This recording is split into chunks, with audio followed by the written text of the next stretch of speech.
Hello friends, स्वागत है आप सभी का खुशबू एकेडमी में। आज की क्लास में मैं आपको बताने वाली हूँ कंपनी के अधीन गवर्नर जनरल के बारे में। तो जैसा कि फ्रेंड्स आप सभी जानते हैं, कल की क्लास में मैंने आपको बताया सिख एवं अंग्रेजों के बीच किस प्रकार से संधियाँ हुई, क्या क्या हुआ। तो इन सब चीज़ों के बारे में मैंने कल की क्लास में बताया था। सिख धर्म की स्थापना किसने की थी? गुरु नानक जी ने की थी। ठीक है, इन सब चीज़ों के बारे में मैंने कल की क्लास में बताया है। और मैं आपको एक चीज़ और बता दूँ कि देखिए, अगर आप लोगों को प्राचीन भारत का इतिहास पूरा अच्छे से डिटेल में जानना है, अच्छे से पढ़ाई करनी है, जिससे आप कोई भी एग्ज़ाम का, कॉम्पिटिटिव एग्ज़ाम का, किसी भी कॉम्पिटिटिव एग्ज़ाम का क्वेश्चन पेपर सॉल्व कर सकें, तो आप लोग जो मेरी महामैराथन क्लास है 4 या 5 घंटे की फ्रेंड्स है, प्राचीन भारत का इतिहास जो है उसको आप लोग देख लेंगे तो आपका जो प्राचीन भारत इतिहास पूरा अच्छे से कवर हो जाएगा।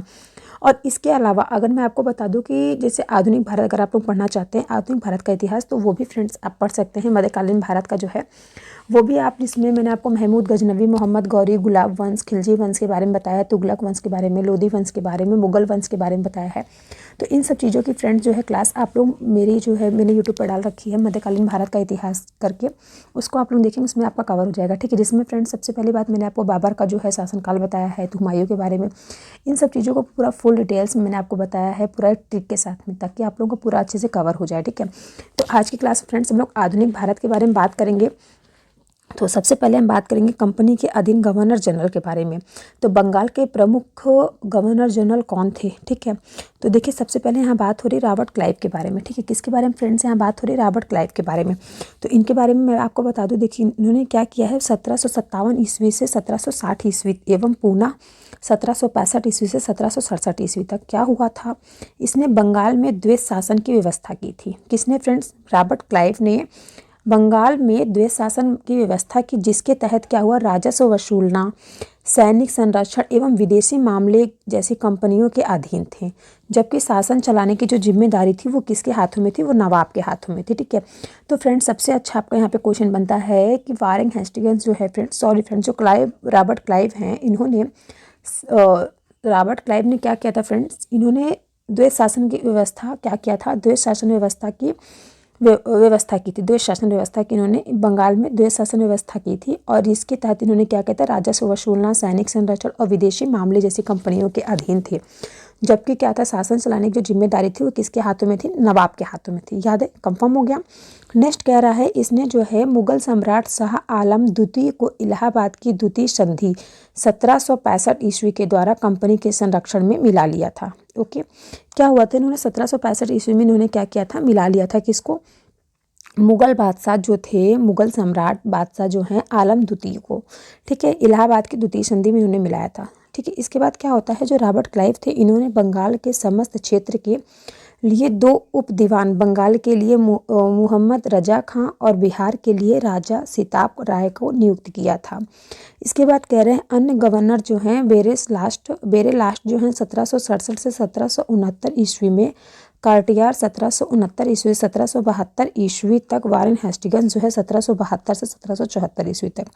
ठीक है, ये क्या है? ये अन्य गवर्नर हैं। ठीक है, बंगाल के लिए जो मोहम्मद रजा खां और बिहार के लिए राजा सिताब राय को नियुक्त किया था, और अन्य गवर्नर जो थे फ्रेंड इस प्रकार से थे, जिनका काल इतने टाइम से इतने टाइम तक था। कौन कौन थे? गवर्नर बेरेलास्ट थे, बेरेलास्ट, कार्टियार और वारेन हेस्टिंग्स। ठीक है, तो देखिए जो वारेन हेस्टिंग्स है फ्रेंड्स, इन्होंने क्या किया था? 1772 ईस्वी में द्वैत शासन व्यवस्था की समाप्ति घोषणा की थी। ठीक है, द्वैत शासन व्यवस्था जो है फ्रेंड्स स्टार्ट किसने किया था? तो ये फ्रेंड्स द्वैत शासन व्यवस्था जो स्टार्ट करने वाले थे वो रॉबर्ट क्लाइव थे, और किसने समाप्त की थी द्वैत शासन व्यवस्था? 1772 ईस्वी में जो है द्वैत शासन व्यवस्था की समाप्ति की घोषणा किसने किया था? वारेन हेस्टिंग्स ने किया था।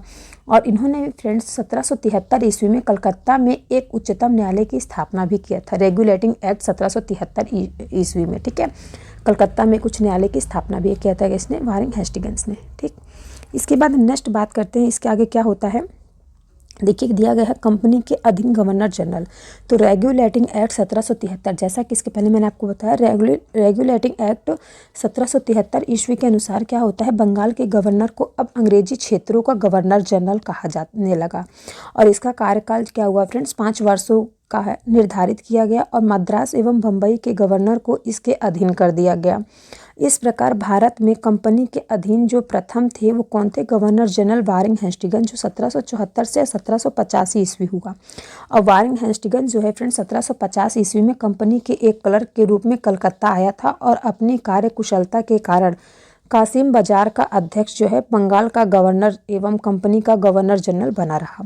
ठीक है, तो देखिए यहाँ पे फ्रेंड्स बात हो गया किसके बारे में, वारिंग हेस्टिंग्स के बारे में यहाँ पे बात हो रही है। इसके बाद देखिए फ्रेंड्स क्या होता है, इन्होंने 5 वर्षों का समय तो निर्धारित कर दिया जो भी गवर्नर जनरल के लिए। फिर इसके बाद क्या होता है, मद्रास एवं बम्बई के जो गवर्नर को इसके अधीन कर दिया गया। और इसका क्या है, इसका इस प्रकार भारत में कंपनी के अधीन प्रथम गवर्नर जनरल कौन हुए, वारिंग हेस्टिंग्स 1774 से 1785 ईस्वी तक हुआ। ठीक है, फिर देखिए वारिंग हेस्टिंग्स जो है फ्रेंड्स 1750 ईस्वी में कंपनी के एक क्लर्क के रूप में कलकत्ता आया था और अपनी कार्यकुशलता के कारण कासिम बाजार का अध्यक्ष, ठीक है, कासिम बाजार का अध्यक्ष बना और बंगाल का गवर्नर एवं कंपनी का गवर्नर जनरल बना रहा। ठीक है, किसके कारण फ्रेंड्स, इसकी जो अध्यक्षता थी, इसके अंदर जो कार्यकुशलता थी, इसके कारण उन्होंने कासिम बाजार का अध्यक्षता भी किया और बंगाल के गवर्नर एवं कंपनी का गवर्नर जनरल बना रहा। इसके बाद क्या होता है फ्रेंड्स, जो वारिंग हेस्टिंग्स होते हैं, ठीक है, वारिंग हेस्टिंग्स के बारे में मैंने आपको बताया ना, 1750 ईस्वी में उसने क्या किया, एक क्लर्क के रूप में कलकत्ता आया था। ठीक है, किसके रूप में कलकत्ता गया था, क्लर्क के रूप में कलकत्ता गया था। फिर देखिए वारिंग हेस्टिंग्स जो है फ्रेंड्स, इसके जो है इसने राजकीय कोषागार को मुर्शिदाबाद से हटा कर कलकत्ता लाया। ठीक है, कहाँ से हटा कर मुर्शिदाबाद से हटा कर क्या किया, कलकत्ता लाया। और फिर 1772 ईस्वी में इसने प्रत्येक जिले में एक फौजदारी या तथा दीवानी अदालतों की स्थापना की। ठीक है, प्रत्येक जिले में, ठीक है, प्रत्येक 1772 ईस्वी में इसने क्या किया, प्रत्येक जिले में एक फौजदारी तथा दीवानी अदालतों की स्थापना की थी। फिर इसने 1781 ईस्वी में कलकत्ता में मुस्लिम शिक्षा के विकास के लिए प्रथम मदरसा स्थापित किया। किसके लिए फ्रेंड्स, मुस्लिम शिक्षा के विकास के लिए प्रथम मदरसा की स्थापना की। इसके बाद क्या होता है, इसी के समय 1782 ईस्वी में जोनाथन डंकन ने बनारस में संस्कृत विद्यालय की स्थापना की थी। ओके, इसी के समय में क्या हुआ, तो 1782 ईस्वी में जोनाथन थे, इन्होंने जोनानाथ डंकन जो है, इन्होंने बनारस में संस्कृत विद्यालय की स्थापना भी की थी। ठीक है, तब चलिए इसके आगे हम बात करते हैं नेक्स्ट। इसके बाद नेक्स्ट फ्रेंड्स आता है कि गीता के अंग्रेजी अनुवादकार कौन थे। तो देखिए गीता के जो अंग्रेजी अनुवादकार थे विलियम्स विल्किंस चार्ल्स को हेस्टिंग्स ने आश्रय प्रदान किया था। ठीक है, गीता के अंग्रेजी अनुवादकार के रूप में। नेक्स्ट कहता है इसी के समय में क्या हुआ था, इसी के समय में सर विलियम्स जोन्स जो हैं, इन्होंने 1784 ईस्वी में the Asiatic society of Bengal की स्थापना की थी। नेक्स्ट कह रहा है इसने मुगल सम्राट को मिलने वाला 26 लाख रुपए की वार्षिक पेंशन बंद करवा दी थी। किसको फ्रेंड्स, जो मुगल सम्राट हुआ करते थे उनको 26 लाख रुपए की वार्षिक पेंशन मिलती थी, जिसको किसने बंद करवाया था, तो फ्रेंड्स वारिंग हेस्टिंग्स ने बंद करवाया था। इसके बाद कहते हैं कि इसी के समय में क्या हुआ था, 1780 ईस्वी में भारत का पहला समाचार पत्र जो है द बंगाल गजट का प्रकाशन हुआ, जिसमें जेम्स ऑगस्टन हिक्की ने किया था। नेक्स्ट कह रहे हैं इसी के समय में रेगुलेटिंग एक्ट के तहत 1774 ईस्वी में कलकत्ता में एक उच्च न्यायालय की स्थापना की गई। कब की गई थी फ्रेंड्स, रेगुलेटिंग एक्ट के तहत 1774 ईस्वी में कलकत्ता में एक उच्च न्यायालय की स्थापना की गई, जिसका अधिकार क्षेत्र क्या हुआ, कलकत्ता तक था। कलकत्ता के बाहर का मुकदमा तभी सुना जाता था जब दोनों पक्ष सहमत हो। और इसने बंगाली ब्राह्मण नंद कुमार पर झूठा आरोप लगाकर न्यायालय से फांसी की सजा दिलवा दी थी। ठीक है, तो फ्रेंड्स देखिए ये क्वेश्चन आपका जो है ये काफ़ी इंपॉर्टेंट फैक्ट्स है, ये आपके एग्जाम में पूछा जा सकता है। ठीक है, पूछा जा नहीं सकता, पूछा गया भी है ये वाले फैक्ट से क्वेश्चन, क्योंकि देखिए फ्रेंड्स यहाँ पे बताया गया है ना कि ये जो है वारिंग हेस्टिंग्स के समय में क्या हुआ था, रेगुलेटिंग एक्ट के तहत 1774 ईस्वी में कलकत्ता में एक उच्च न्यायालय की स्थापना की गई थी, जिसका अधिकार क्षेत्र क्या था, कलकत्ता तक ही सीमित था। कलकत्ता के बाहर का जो मुकदमा था तभी सुना जाता था जब दोनों पक्ष सहमत हो।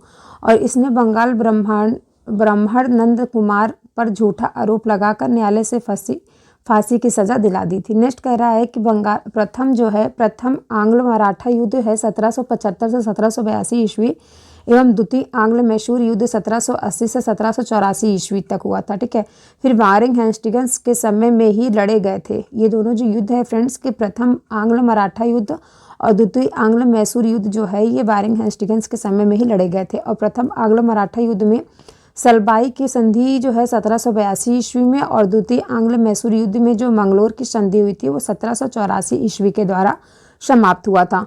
तो देखिए फ्रेंड्स इसमें आपको 2-3 फैक्ट्स देखने को मिलते हैं। पहला फैक्ट मैंने आपको बताया गीता के जो अंग्रेजी अनुवादकार कौन थे, तो विलियम्स विल्किंस थे, जिन्होंने चार्ल्स को हेस्टिंग्स ने आश्रय प्रदान किया था।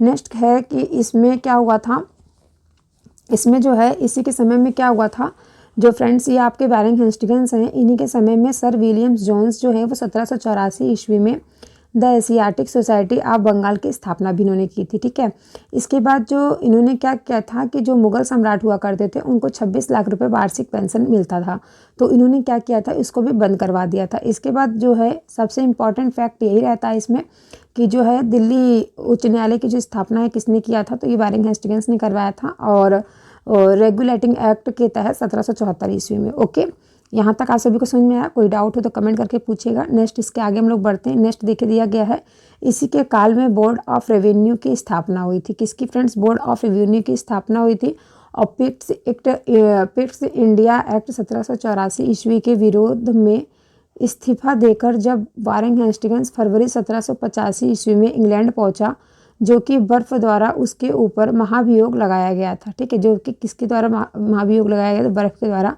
महाभियोग की प्रक्रिया लगाई गई थी और परंतु 1795 ईस्वी में इसे आरोप से मुक्त कर दिया गया था। अब नेक्स्ट कह रहा है सर जॉन मैकफरसन। ठीक है, जेम्स मैकफरसन जो है इन्होंने क्या किया था फ्रेंड्स, ये 1785 ईस्वी से 1786 ईस्वी तक इन्होंने क्या किया था, इसे अस्थायी गवर्नर जनरल नियुक्त किया गया था। इसके बाद लॉर्ड कॉर्नवालिस आते हैं जो 1786 ईस्वी से 1793 ईस्वी और 1805 ईस्वी तक। इसके समय में क्या हुआ था, जिले के समस्त अधिकार जो है वो कलेक्टर के हाथों में दे दिया गया था। अब इसके बाद क्या होता है, इसने भारतीय न्यायाधीशों से युक्त जिला फौजदारी अदालतों को समाप्त कर उसके स्थान पर 4 भ्रमण करने वाली अदालतें, जैसे कि जिनमें 3 बंगाल के लिए और 1 बिहार के लिए नियुक्त की थी। कॉर्नवालिस ने 1793 ईस्वी में प्रसिद्ध कॉर्नवालिस कोर्ट का निर्माण करवाया, जो शक्तियों के पृथक्कीकरण सिद्धांत पर आधारित था। नेक्स्ट कह रहा है कि पुलिस कर्मचारियों के वेतन में वृद्धि के साथ ही ग्रामीण क्षेत्रों में पुलिस अधिकार प्राप्त जमींदारों को इस अधिकार से वंचित कर दिया गया। ठीक है, इस अधिकार से वंचित किसने कर दिया था? जो पुलिस कर्मी थे फ्रेंड्स, इनके वेतन एवं वृद्धि के साथ ही ग्रामीण क्षेत्रों में जो पुलिस अधिकारी प्राप्त थे उनके जमींदारों को इस अधिकार से क्या कर दिया गया था? वंचित कर दिया गया था। तो यहाँ तक सभी को समझ में आया। नेक्स्ट देखिए क्या कह रहा है कि कंपनियों के जो कर्मचारियों के व्यक्तिगत व्यापार पर प्रतिबंध लगा दिया गया था। जिला में जो पुलिस थाना की स्थापना कर एक दरोगा को इसका इंचार्ज बनाया गया था। भारतीयों के लिए सेना में सूबेदार, जमादार और प्रशासनिक सेवा में मुंसिफ, सदर, अमीन या डिप्टी कलेक्टर से ऊंचे पद नहीं दिए जाते थे।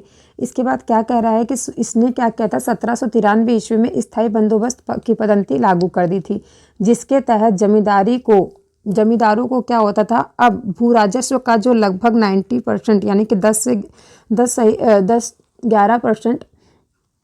10/11% भाग जो था वो कंपनी को तथा लगभग 10% यानी कि 1/11वां भाग जो था वो अपने पास रखना था। ठीक है, मतलब कि जो 90% था वो क्या करता था, कंपनी को देता था और लगभग 10% जो था वो अपने पास रखता था। ठीक है, अभी फ्रेंड्स क्या होता है, स्थायी बंदोबस्त की ये जो योजना थी ये जॉन सॉर ने बनाई थी। ठीक है, ये किसने बनाई थी? जॉन सॉर ने बनाई थी और इसे बंगाल, बिहार, उड़ीसा, बनारस एवं मद्रास के उत्तरी जिलों में लागू की गई थी। और इसने क्या किया था, इसमें जमींदार जो हैं वो भू राजस्व की दर तय करने के लिए स्वतंत्र थे। कॉर्नवालिस को भारत में नागरिक सेवा का जनक कहा जाता था। ठीक है, कॉर्नवालिस को क्या कहा जाता था? भारत में नागरिक सेवा करने वाले का जनक कहा जाता था। तो देखिए फ्रेंड्स, यहाँ मैं आपको बता दूं जो लॉर्ड कॉर्नवालिस थे, ठीक है, जो लॉर्ड कॉर्नवालिस हैं ये फ्रेंड्स इन्होंने 1993 ईस्वी में बंगाल में स्थायी बंदोबस्त लागू किया था। ठीक है, कब किया था? 1793 ईस्वी में स्थायी बंदोबस्त पद्धति लागू की थी। और इसके बाद जो कॉर्नवालिस हैं इन्होंने भारत में प्रशासनिक सेवा यानी कि सिविल सर्विसेज का जनक माना जाता है। ठीक है, सिविल सर्विसेज का इन्हें क्या कहता है? जनक भी माना जाता है। ठीक है, तो स्थायी बंदोबस्त की जो फ्रेंड्स योजना थी वो कहाँ कहाँ पर बनाई गई थी? तो इसे फ्रेंड्स बंगाल, बिहार, उड़ीसा, बनारस, मद्रास के उत्तरी जिलों में लागू की गई थी और इसे जमींदार जो हैं वो भू राजस्व की दर तय करने के लिए स्वतंत्र थे। ओके, अब देखिए इसके बाद फ्रेंड्स मैं आपको बताऊंगी, इसके बाद जो नेक्स्ट आपका पॉइंट आता है वो लॉर्ड वेलेस्ली का आता है। ठीक है, जो मैं आपको थोड़ा सा बता देती हूँ अभी। तो देखिए जो लॉर्ड वेलेस्ली होते हैं वो चतुर्थ मैसूर युद्ध 1799 ईस्वी में, जिसमें टीपू सुल्तान हारा तथा मारा गया और वेलेस्ली के नेतृत्व में ही अंग्रेजों ने लड़ा था। वेलेस्ली ने क्या किया था? वेलेस्ली ने भारतीय राज्यों को अंग्रेजी राजनीति परिधि में लाने के लिए सहायक संधि प्रणाली का प्रयोग किया गया। ठीक है, तो चलिए इसके बाद नेक्स्ट हम बात करते हैं नेक्स्ट क्वेश्चन की।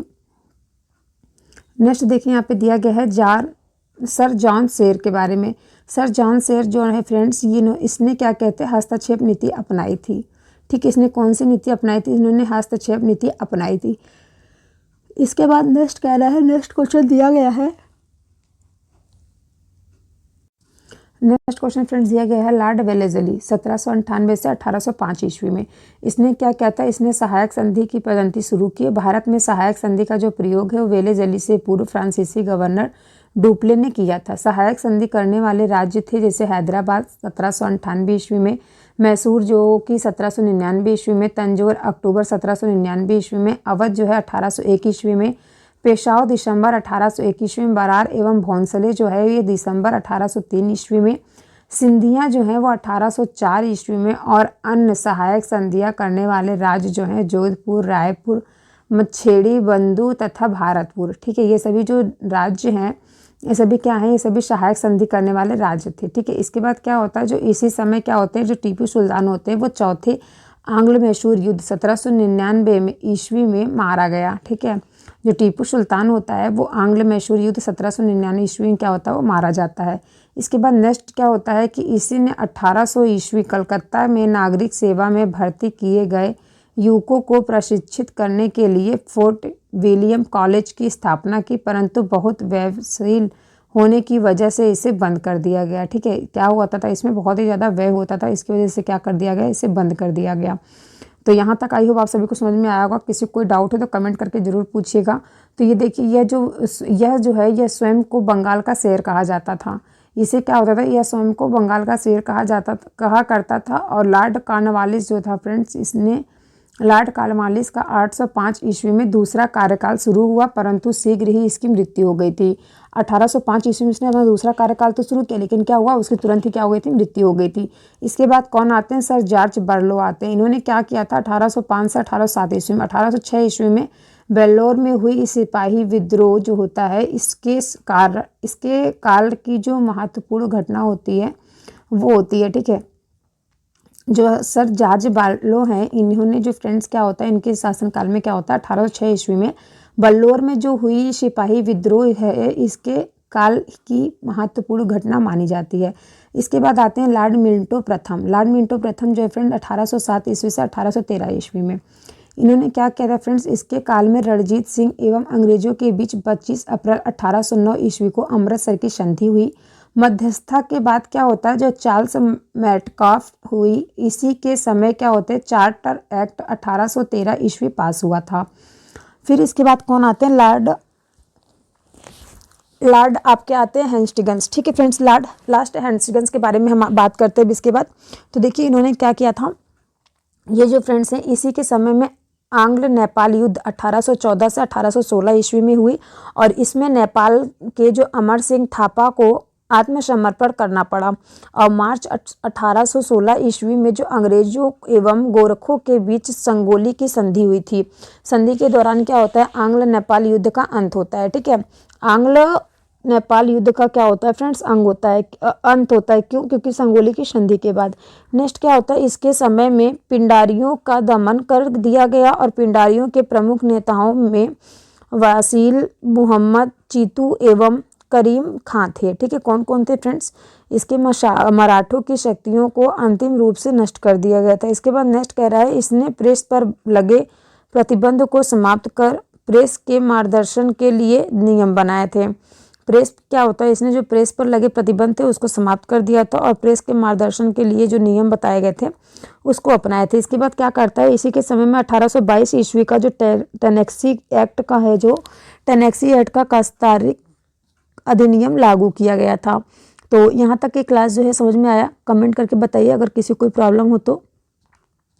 नेक्स्ट आता है फ्रेंड्स लॉर्ड एम हस्टर्स के बारे में। तो इनके बारे में फ्रेंड्स यहाँ पे मैं आपको बताती हूँ। इसके पहले मैं आपको बता दूँ भारत के जो गवर्नर जनरल थे। पहले मैंने आपको बंगाल के प्रमुख गवर्नर जनरल के बारे में बताया, कौन कौन, वारिंग हेस्टिंग्स, लॉर्ड कॉर्नवालिस और लॉर्ड वेलेज़ली के बारे में। ठीक है, तो देखिए तो मैं थोड़ा सा आपको बता दूँ, ये जो फ्रेंड्स आपके वारिंग हेस्टिंग्स थे, इन्होंने 1772 ईस्वी में द्वैत शासन व्यवस्था की समाप्ति की थी। ठीक है, और इन्होंने रेगुलेटिंग एक्ट 1773 ईस्वी में कलकत्ता में एक उच्चतम न्यायालय की स्थापना भी किया था।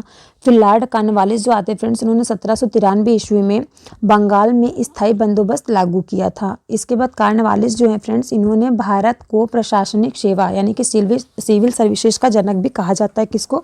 लॉर्ड कॉर्नवालिस को। ओके। फिर चतुर्थ जो मैसूर युद्ध होता है 1799 ईस्वी में, जिसमें क्या होता है, टीपू सुल्तान हारा तथा मारा गया था और वेनेजुएला के नेतृत्व में अंग्रेजों ने लड़ा था। ठीक है। अब इसके बाद यहाँ पे फ्रेंड्स मैं आपको बताती हूँ लॉर्ड एम्स हर्स्ट के बारे में। ठीक है। एम हर्स्ट के बारे में बताती हूँ 1823 ईस्वी से 1828 ईस्वी से। ठीक है। तो ये फ्रेंड्स क्या है, इसके समय में प्रथम आंग्ल वर्मा युद्ध हुआ 1824 से 1826 ईस्वी में। ठीक है। इसमें लड़ा गया। फिर 1826 ईस्वी में जो वर्मा थे, वर्मा एवं अंग्रेजों के बीच यांडबू की संधि हुई। फिर 1824 ईस्वी में बैरकपुर का सैन्य विद्रोह भी इसी के समय में हुआ था। इसके बाद यहाँ पे फ्रेंड्स बात होती है लॉर्ड विलियम बेंटिंग के बारे में, जो कि भारत के गवर्नर जनरल थे। ठीक है। 1803 ईस्वी में यह मद्रास का गवर्नर था। 1803 ईस्वी में किसका गवर्नर था फ्रेंड्स? मद्रास का गवर्नर था। और इसी के समय में 1806 ईस्वी में माथे पर जातीय चिन्ह न लगाने तथा कानों में बालियां न पहनने देने वाले पर वेल्लोर के सैनिकों ने विद्रोह कर दिया था। किस चीज़ पर फ्रेंड्स देखिए विद्रोह किया था? इंपॉर्टेंट पॉइंट है, ध्यान से सुनिएगा। 1830 ईस्वी में यह जो मद्रास का गवर्नर था, मद्रास का गवर्नर कौन था फ्रेंड्स? लॉर्ड विलियम बेंटिंग था। ठीक है। इसने क्या किया था फ्रेंड्स, इसी के समय में क्या होता है 1806 ईस्वी में माथे पर जातीय चिन्ह लगाना तथा कानों में बालियां न पहनने देने वाले पर वेल्लोर के सैनिक ने विद्रोह कर दिया था। फिर 1833 ईस्वी के चार्टर एक्ट द्वारा बंगाल के गवर्नर जनरल को भारत का गवर्नर जनरल बना दिया गया। कब बनाया गया था फ्रेंड्स? देखिए ध्यान से देखिएगा, ये इंपॉर्टेंट है कि 1833 ईस्वी में चार्टर एक्ट द्वारा बंगाल के गवर्नर जनरल को भारत का गवर्नर जनरल बना दिया गया था। और इस प्रकार भारत का जो पहला गवर्नर जनरल हुआ कौन हुआ? लॉर्ड विलियम बेंटिंग हुआ। लॉर्ड विलियम बेंटिंग जो था फ्रेंड्स, इसको भारत का प्रथम गवर्नर जनरल का पद से सुशोभित करने का गौरव प्राप्त है। ओके। और इसके सामाजिक सुधारों में सर्वप्रथम सबसे अधिक महत्वपूर्ण जो है 1829 ईस्वी में सती प्रथा का अंत इसने किया। मैकाले की शिक्षा नीति से संबंधित संतुतियों को भी इन्होंने स्वीकार किया था। ठीक है। तो फ्रेंड्स आपको लॉर्ड विलियम बेंटिंग के बारे में यहाँ जो इंपॉर्टेंट फैक्ट्स मैंने बताया समझ में आया।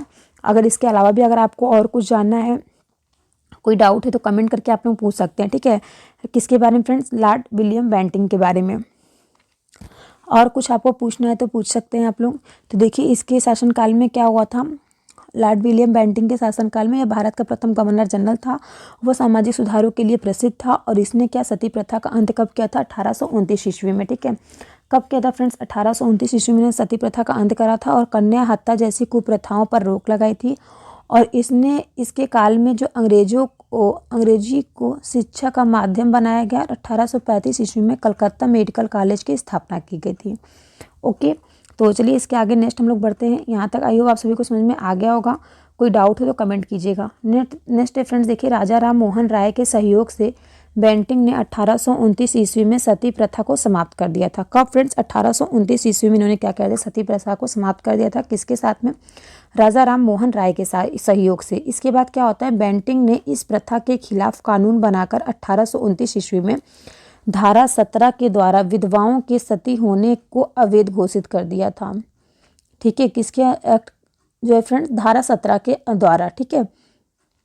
विधवाओं के सती होने का जो है अवैध घोषित कर दिया। इसके बाद क्या होता है, अकबर और मराठा पेशवाओं ने भी सती प्रथा पर रोक लगाने का प्रयास किया था। देखिए सती प्रथा पर रोक लगाने का जो है प्रयास किसने किसने किया था? अकबर ने और जो मराठा के पेशवाओं थे उन्होंने। ठीक है। और राजा राम के सहयोग के साथ क्या हुआ था, विलियम बेंटिंग ने सती प्रथा का अंत कब कर दिया था? समाप्त 1829 ईस्वी में कर दिया था। ठीक है। अब बेंटिंग जो है फ्रेंड्स, बेंटिंग ने कर्नल सलीमन की सहायता से 1830 ईस्वी तक ठगी प्रथा को समाप्त कर दिया था। और सन 1835 ईस्वी में बेंटिंग ने कलकत्ता मेडिकल कॉलेज की स्थापना की थी।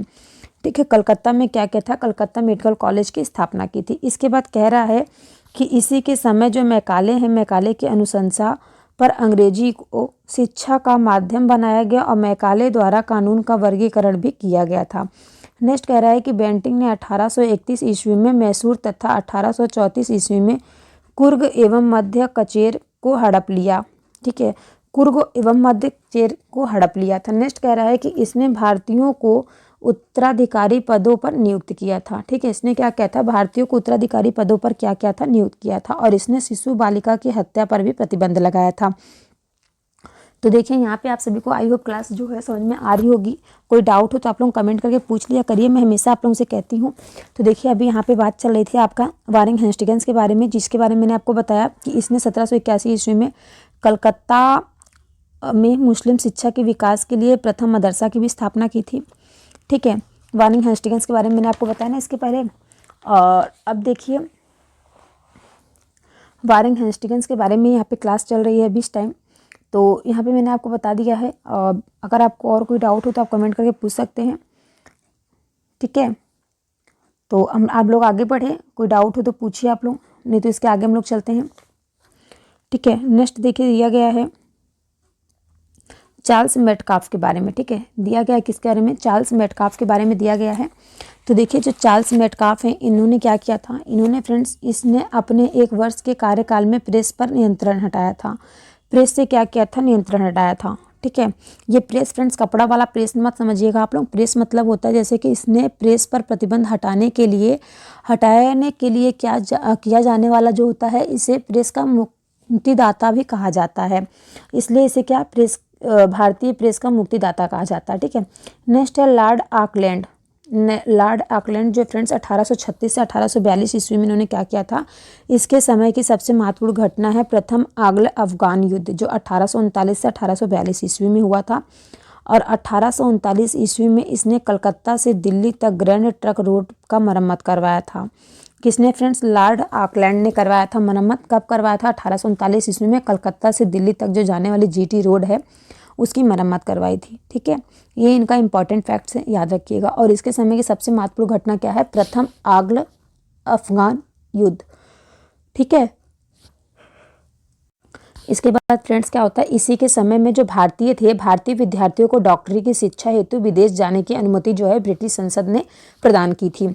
किसके शासनकाल में, तो लॉर्ड ऑकलैंड के शासनकाल में। ठीक है, याद रखिएगा जो भी लोग अगर डॉक्टरी की पढ़ाई करने के लिए बाहर जाते हैं, विदेश वगैरह, ब्रिटिश वगैरह, तो आप लोग याद रखिएगा जो लोग विदेश जाते हैं, तो ये जो नीति स्टार्ट हुई थी, ये जो है अनुमति ब्रिटिश संसद ने प्रदान की थी। कब, किसके शासनकाल में, तो लॉर्ड ऑकलैंड के। ठीक है, लॉर्ड ऑकलैंड जो है फ्रेंड्स, इनके कार्यकाल में प्रथम जो आंग्ल अफगान युद्ध हुआ था 1839 से 42 ईस्वी में हुआ था।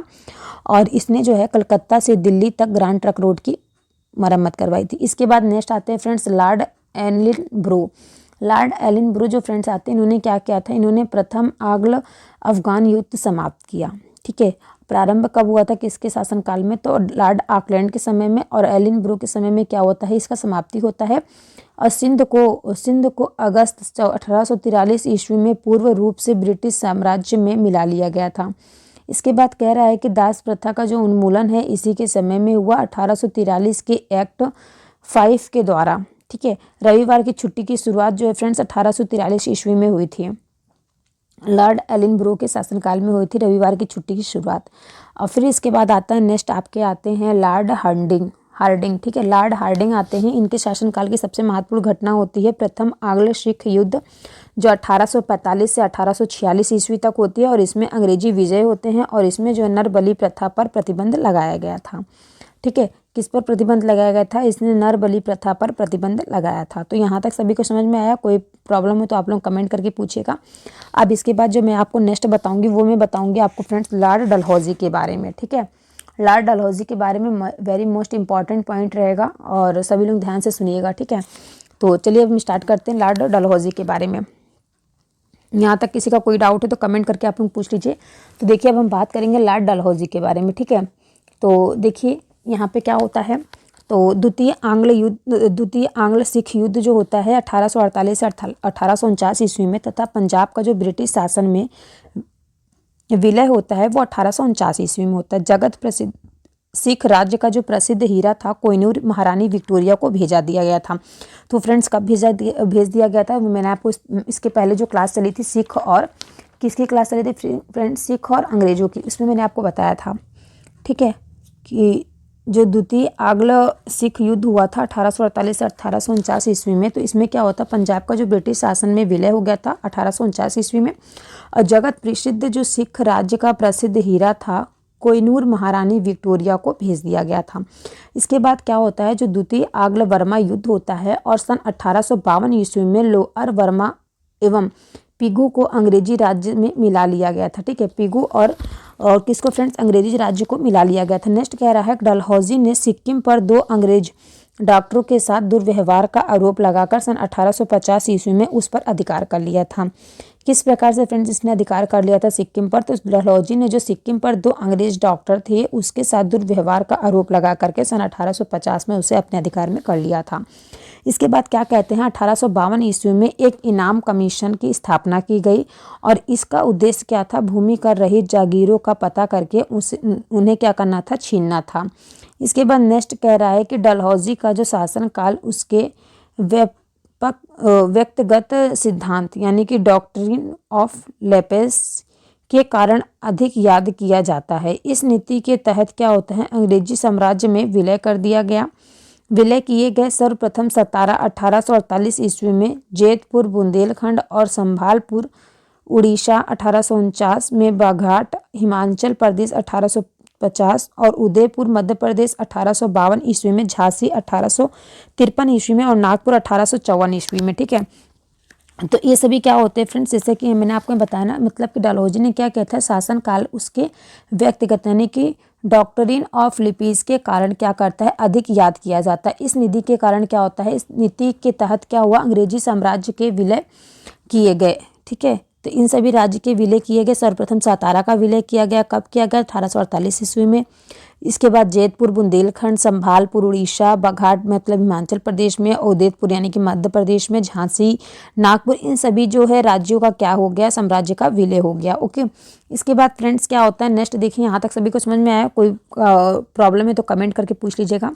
नेक्स्ट देखिए फ्रेंड्स, यहाँ पे कह रहे हैं कि सन 1856 ईस्वी में अवध को कुशासन का आरोप लगाकर अंग्रेजी राज में मिला लिया गया और उस समय अवध का नवाब कौन था, वजीर अली शाह था। सन 1856 ईस्वी में इसने क्या किया था, तोपखाने के मुख्यालय को कलकत्ता से मेरठ स्थानांतरित किया और सेना का जो मुख्यालय था वो शिमला में था, स्थापित कर दिया। ठीक है, क्या फ्रेंड्स यहाँ पे इसने बताया है कि सन 1856 ईस्वी में इसने क्या किया था, तोपखाने का जो मुख्यालय था उसको कलकत्ता से मेरठ स्थानांतरित कर दिया और जो सेना का मुख्यालय शिमला में था। ठीक है, शिमला में स्थापित कर दिया। इसके बाद कह रहा है जो शिक्षा संबंधी सुधारों में डलहौजी ने सन 1854 ईस्वी के वुड डिस्पैच को लागू किया। इसने क्या किया था, इसके अनुसार जिलों में एग्लो वांडक्यूलर स्कूल, प्रमुख नगरों में सरकारी कॉलेजों तथा 1857 ईस्वी में 3 प्रेसिडेंसियों कलकत्ता, मद्रास एवं बम्बई में एक विश्वविद्यालय स्थापित किए गए और साथ ही प्रत्येक प्रदेश में एक शिक्षा निदेशक नियुक्त किया गया। ठीक है, सभी प्रदेश में क्या हुआ, एक शिक्षा निदेशक नियुक्त किया गया। फिर इसके बाद क्या कह रहा है कि डलहौजी को भारत में रेलवे का जनक माना जाता है। डलहौजी को क्या भारत का रेलवे का जनक माना जाता है। इसी के समय में भारत में पहली बार 16 अप्रैल 1853 ईस्वी में बम्बई से थाने के बीच 34 किलोमीटर प्रथम रेल चलाई गई थी। किसके शासन काल में समय फ्रेंड्स, लॉर्ड डलहौजी के समय में। ठीक है, 16 अप्रैल 1853 में पहली बार जो ट्रेन चलाई गई थी बम्बई से थाने के बीच में। ठीक है, सन 1854 ईस्वी में नया पोस्ट ऑफिस एक्ट पारित हुआ और भारत में पहली बार डाक टिकट का प्रचलन प्रारंभ हुआ। इसने प्रथम रूप से भारत में पहली बार सार्वजनिक निर्माण विभाग की स्थापना की थी। ठीक है फ्रेंड्स, इन्होंने क्या किया था, इन्होंने पृथक रूप से भारत में पहली बार सार्वजनिक निर्माण विभाग की स्थापना की थी और इसने सन 1854 ईस्वी में एक स्वतंत्र विभाग के रूप में लोक सेवा विभाग की स्थापना की थी। ठीक है, तो क्लास कैसी लग रही है कमेंट करके बताइए। तो जितना भी मैं आपको बता रही हूँ सभी इंपॉर्टेंट पॉइंट है। ठीक है, देखिए यहाँ पे मैंने आपको क्या बताया, इसने क्या किया था, इसने सन 1854 ईस्वी में एक स्वतंत्र विभाग के रूप में लोक सेवा विभाग की स्थापना की थी और इसी के समय में 1853 में कलकत्ता एवं आगरा के बीच पहली बार बिजली से संचालित तार सेवा शुरू हुई थी। इसने शिमला को ग्रीष्मकालीन राजधानी बनाया। 1853 ईस्वी के जो चार्टर एक्ट के द्वारा कंपनी के संचालक मंडल से कंपनी के प्रशासनिक अधिकारियों की नियुक्ति का अधिकार वापस ले लिया गया और 1853 ईस्वी से ही अधिकारियों की नियुक्ति के लिए प्रतियोगिता परीक्षा की व्यवस्था की गई, जिसके लिए उम्र सीमा क्या बताई गई थी, 18 से 23 वर्ष रखी गई थी। ठीक है, देखिए फ्रेंड्स यहाँ पे क्या कह रहा है कि 1853 ईस्वी में जो चार्टर एक्ट के द्वारा जो कंपनी के संचालक हुए थे, उसमें मंडल से कंपनी के प्रशासनिक अधिकारियों की नियुक्ति का अधिकार वापस ले लिया गया था और 1853 ईस्वी से ही अधिकारियों की जो नियुक्ति के लिए प्रतियोगिता परीक्षा की व्यवस्था की गई, जिसके लिए उम्र सीमा जो है 18 से 23 वर्ष रखी गई थी। नेक्स्ट कह रहा है, नोट दिया गया फ्रेंड्स, फर्स्ट नोट कह रहा है सत्येंद्र नाथ टैगोर जो है फ्रेंड्स वो पहले भारतीय थे जिन्होंने 1863 ईस्वी में लंदन में हुई सिविल सेवा परीक्षा में सफलता प्राप्त की थी। इसके बाद 1922 ईस्वी में इलाहाबाद, भारत एवं लंदन दोनों स्थानों पर साथ साथ सिविल सेवा परीक्षा का आयोजन किया जाने लगा। कहाँ कहाँ फ्रेंड्स, इलाहाबाद और भारत एवं लंदन में। ठीक है, भारत में कहाँ पे, इलाहाबाद और लंदन दोनों स्थानों पे क्या हुआ, साथ ही साथ सिविल सेवा परीक्षा क्या हुआ, आयोजन किया जाने लगा। इसके बाद नेक्स्ट कह रहा है कि डलहौजी ने नर बलि प्रथा की रोकने का प्रयास किया। ठीक है, नर बलि प्रथा का रोकने का क्या किया, प्रयास किया। तो देखिए फ्रेंड्स, इसके बाद क्या होता है, नेक्स्ट है लॉर्ड कैनिंग के बारे में। तो अभी यहाँ तक आपकी क्लास कैसी लग रही है कमेंट करके बताइए। जितना भी फ्रेंड्स मैं आपको बता रही हूँ, आई होप आप सभी को समझ में आ रहा होगा। अगर आपको नहीं समझ में आ रहा तो आप तुरंत कमेंट करके पूछ सकते हैं। ठीक है, तो देखिए जो भारत के प्रमुख वायसराय के बारे में आपको बता रही हूँ। अब देखिए यहाँ पे बात स्टार्ट होगी लॉर्ड कैनिंग के बारे में। ठीक है, तो आई होप फ्रेंड्स आज की क्लास में यहीं पे क्लोज करती हूँ। कल की क्लास में आपको लॉर्ड कैनिंग के बारे में मैं बताऊँगी। ठीक है, अगर आपको यहाँ तक समझ में आ गया तो अच्छी बात है, कोई डाउट हो तो आप कमेंट करके पूछ सकते हैं। ठीक है, तो देखिए आज की क्लास में जो मैंने आपको बताया है, किन किन चीज़ों के बारे में आज की क्लास में हम लोग चर्चा कर चुके हैं और एक दूसरे को डिस्कस कर चुके हैं, बता चुके हैं। जो भी आपको ना समझ में आए आप लोग पूछ लीजिएगा। बंगाल के प्रमुख गवर्नर जनरल कौन कौन थे, भारत के गवर्नर जनरल के बारे में, उन्होंने क्या क्या किया, किस प्रकार से कार्य किया, सब चीज़ों के बारे में मैंने आपको बताया। तो थोड़ा सा यहाँ पर मैं एक बार और आपको डिटेल्स में बता देती हूँ। तो देखिए भारत के प्रमुख गवर्नर जनरल के बारे में पहले मैं आपको बता दूँ। तो देखिए आधुनिक भारत का इतिहास मैंने बताया, इसमें मैंने भारत में यूरोपीय व्यापारी कंपनियों का आगमन बताया। जिस प्रकार से मैंने आपको बताया कि भारत में यूरोपीय व्यापारियों के आने का जो क्रम था, किस प्रकार से पहले पुर्तगाली आए, फिर डच आए, फिर अंग्रेज आए, फिर डेनिश आए, फिर कौन आए, फ्रेंच आए। तो याद रखिएगा, पहले कौन आए, पुर्तगाली आए, उसके बाद डच आए, फिर अंग्रेज आए, फिर डेनिश आए, फिर फ्रेंच आए। ठीक, इस प्रकार से आपके एग्जाम में क्वेश्चन पूछे जाते हैं। नेक्स्ट क्वेश्चन आपका बनता है कि 1498 ईस्वी में वास्को डी गामा जो है पुर्तगाली आया था। ठीक है, पुर्तगाली जो है वो भारत के पश्चिम तट पर स्थित बंदरगाह पहुंचा, कहाँ पर, कालीकट में पहुंचा था। ठीक है, इसके बाद फ्रेंड्स देखिए जो 1505 ईस्वी में फ्रांसीसी जो थे, फ्रांसिस्को डी अल्मेडा भारत में प्रथम पुर्तगाली वायसराय बनकर भारत आया। इसने 1509 ईस्वी में अल्फासो दा अलबुर्क वायसराय बना। इसके बाद फ्रेंड्स प्रमुख कंपनियां थी, यूरोपीय कंपनियां, जैसे पुर्तगाली ईस्ट इंडिया कंपनी की स्थापना 1498 ईस्वी में हुई। अंग्रेजी ईस्ट इंडिया कंपनी की स्थापना कब हुई थी, 1600 ईस्वी में हुई थी। डच ईस्ट इंडिया कंपनी की स्थापना कब हुई थी, तो 1602 ईस्वी में हुई थी। इसके बाद नेक्स्ट आपका आता है डेनिश ईस्ट इंडिया कंपनी की स्थापना कब हुई थी, 1616 ईस्वी में हुई थी। फ्रेंच ईस्ट इंडिया कंपनी की स्थापना कब हुई थी, तो वो आपकी हुई थी 1664 ईस्वी में। जिसको पता आप लोग कमेंट फटाफट कीजिए। स्वीडिश ईस्ट इंडिया कंपनी की स्थापना कब हुई थी, फटाक से कमेंट करके बताइए 2 मिनट में। जिसको पता है तो बताइए स्वीडिश ईस्ट इंडिया कंपनी की स्थापना कब हुई थी, तो वो फ्रेंड्स हुई थी 1731 ईस्वी में। नेक्स्ट एक 1600 ईस्वी में इंग्लैंड की जो महारानी थी एलिजाबेथ प्रथम ने ईस्ट इंडिया कंपनी को अधिकार पत्र प्रदान किया था। ठीक है, जो 1600 ईस्वी में जो ईस्ट इंडिया कंपनी की स्थापना की गई थी, उसकी फ्रेंड्स जो अधिकार पत्र प्रदान किसने किया था, तो जो है इंग्लैंड की महारानी एलिजाबेथ ने किया था। इसके बाद फ्रेंड्स नेक्स्ट क्वेश्चन आपका बनता है बंगाल से। ठीक है, बंगाल में फ्रेंड्स क्या होता है, औरंगजेब की मृत्यु के बाद जो बंगाल मुर्शिद कुली खां के नेतृत्व में पूरी तरह से मुक्त हो गया था। और 1704 ईस्वी में क्या होता है, बंगाल की राजधानी ढाका से हटा करके मुर्शिदाबाद बनाई गई थी। ठीक है, इसके बाद फ्रेंड्स आपको मैंने मैसूर के बारे में बताया, बंगाल के गवर्नर रॉबर्ट क्लाइव के बारे में मैंने बताया। बंगाल के जो गवर्नर रॉबर्ट क्लाइव ने बंगाल में द्वैत शासन व्यवस्था को क्या की थी, स्थापित की थी। और इसने बंगाल के समस्त क्षेत्र के लिए क्या किया था, 2 उप दीवान, बंगाल के लिए मोहम्मद रजा खां और बिहार के लिए राजा सीताब राय को नियुक्त किया था। ओके, इसके बाद फ्रेंड्स मैंने आपको फिर बताया वारेन हेस्टिंग्स के बारे में 1784 से 1785 ईस्वी तक। उसने क्या किया था, 1773 ईस्वी में रेगुलेटिंग एक्ट द्वारा रेगुलेटिंग एक्ट द्वारा क्या किया था इन्होंने 1774 ईस्वी में बंगाल का पहला गवर्नर जनरल बनाया।